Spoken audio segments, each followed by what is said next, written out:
ces mots. Présent dans ses songes, il n'arrive pas à les dire. Il prend sa tête entre ses mains, ce poème tombe à l'eau. Toutes ces histoires d'amour et d'humour lui reviennent. Des moments de liesse et de tristesse vont et viennent. Pourquoi elle? Pourquoi la voir partout? Pourquoi penser à elle quand tu vois des couples s'aimer, rigoler, danser?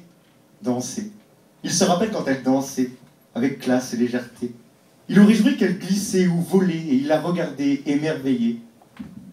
Soir d'été, dans ta robe en flanelle, tu dansais, l'air distrait. Je te regardais, envoûté. Dieu que tu étais belle. Endolorie par le poids de la nuit, tu étais la femme de ma vie. Tous ces souvenirs reviennent en lui comme un coup de poignard.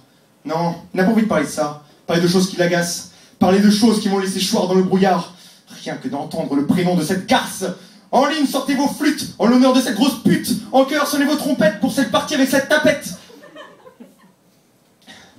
Il se rappelle le rapport sensuel, ces moments suspendus comme intemporels. Lui, romantique, faisant l'amour avec application et passion. Elle, sauvage, exigeant des mots crus, des mots cochons. Les yeux fixés sur moi comme un tigre dompté, d'un air vague et rêveur, elle essuyait les poses. Et la candeur unie à la lubricité donnait un charme neuf à ses métamorphoses. Ils se sont inspirés par cette idée, par cette pensée. Et ne se rend pas compte que c'est Baudelaire qui vient de citer. Son cœur s'emballe, il repense à des scènes tout aussi plaisantes qu'obscènes, dont les acteurs, privés de costumes et pauvres en dialogue, s'en donnent à cœur joie dans un parfait épilogue. La serveuse s'approche.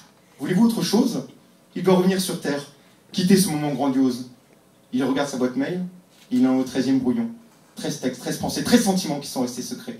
13 fois où il a préféré les garder pour lui. Mais il sait qu'au fond, il aimerait avoir le courage de les envoyer. Et ainsi à matérialiser le fond de son cœur, pour reconquérir justement le cœur de celle qui souriait quand il l'appelait mon cœur. L'homme à sa gauche est seul, il semble triste. Il en est à son 3e café. Il sent proche de lui, il aimerait lui parler. Sa longue barbe poussée laisse penser qu'ils ont à passer à partager les mêmes plaies à penser. Il s'amuse de ces raccourcis qui le rassurent, qu'il n'est pas le seul à sentir cette usure.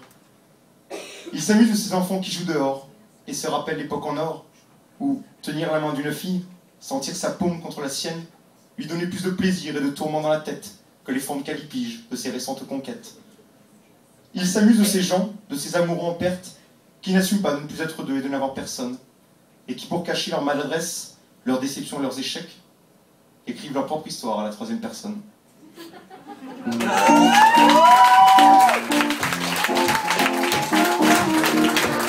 Oh!